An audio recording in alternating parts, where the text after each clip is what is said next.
I gave in to my brother-in-law just to keep a secret. One mistake, one threat, one secret I couldn't afford to expose. Just call me Lena.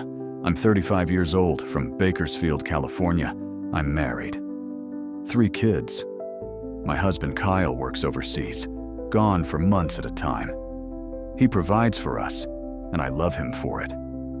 But the distance, it eats away at me. When Kyle leaves, the house feels hollow, too quiet. I hear the hum of the fridge, the ticking of the clock, the creak of the floorboards when the wind shifts outside.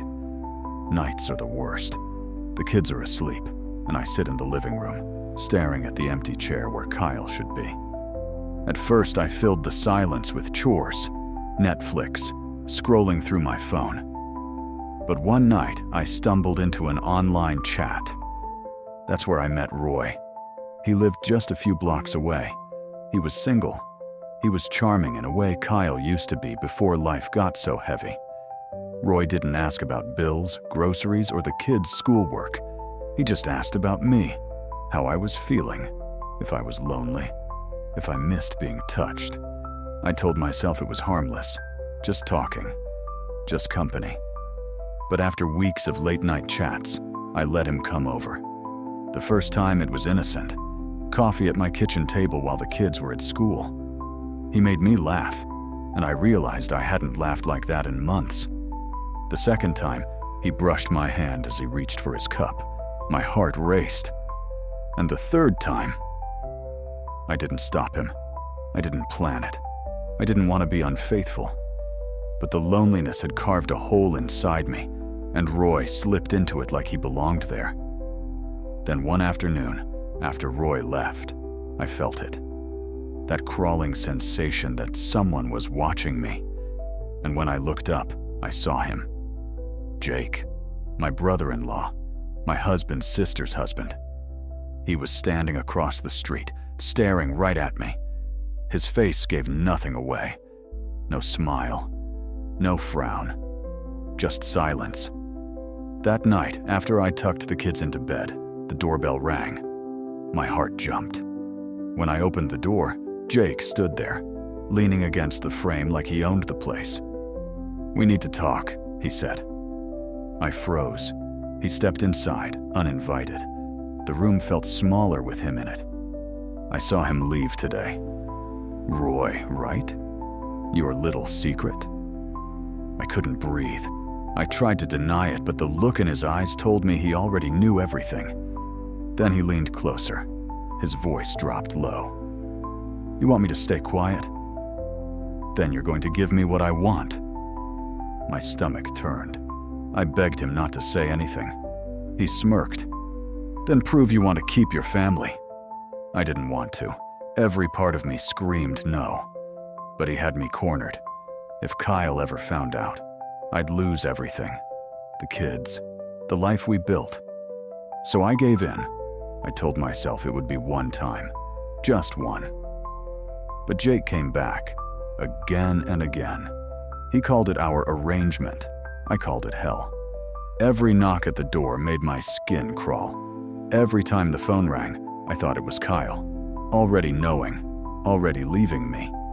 And then, the packages started. The first one came in a plain brown envelope. No return address. Inside was a photo. Me and Jake. Together. Proof. I nearly dropped it. My hands were shaking so badly I could barely hold it. Someone else knew. But who? Was it Roy? A neighbor? Someone with a camera across the street? I tore the house apart looking for hidden lenses. Checked the kids' rooms, the living room, even the smoke detector. Nothing. A week later, another envelope. This one had 2 photos. Different angles. Clearer. Whoever was watching wasn't just catching glimpses. They were documenting everything. I couldn't eat. I couldn't sleep. I started locking all the blinds. The kids asked why the house was so dark.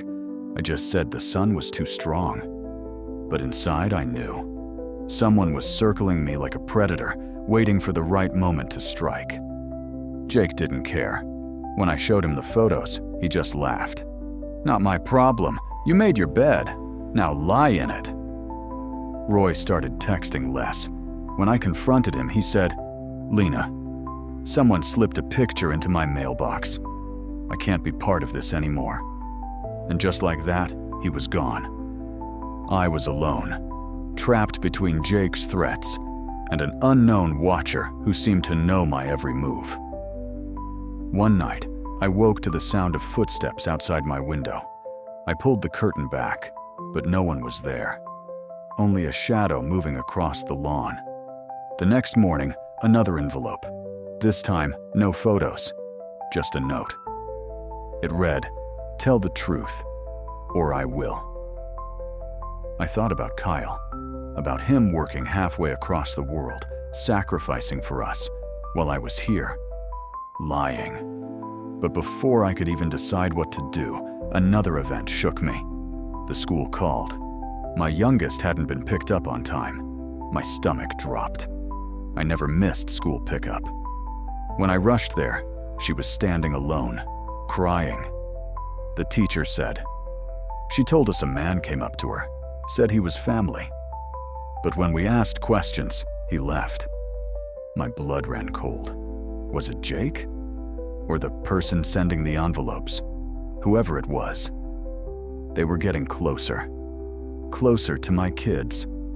That night, I locked every door, every window. I sat awake till sunrise, clutching a kitchen knife, waiting for something. Anything. And just when I thought it couldn't get worse, another package arrived. Inside wasn't a photo, it was a USB drive. I almost didn't plug it in. But curiosity, fear, it got the better of me. On the screen, grainy footage appeared. My living room, my bedroom, angles I'd never seen before. Someone had been inside my house, watching, recording, waiting. My hands shook so badly I dropped the drive. My kids were playing in the next room. And suddenly, I realized it wasn't just my secret anymore. Someone out there wanted more than blackmail. They wanted control, and they were willing to use my family to get it. I never wanted this. I just wanted to feel loved, to feel seen. But now, I feel like I'm drowning. Drowning in secrets, drowning in shame, and waiting for the moment it all comes crashing down. To everyone listening, what would you do if your biggest mistake turned into someone else's weapon? Drop your thoughts in the comments. And if you've ever felt trapped by your silence, share your story. Because here on John Confessions, no secret is too heavy, and no ending is ever what you expect.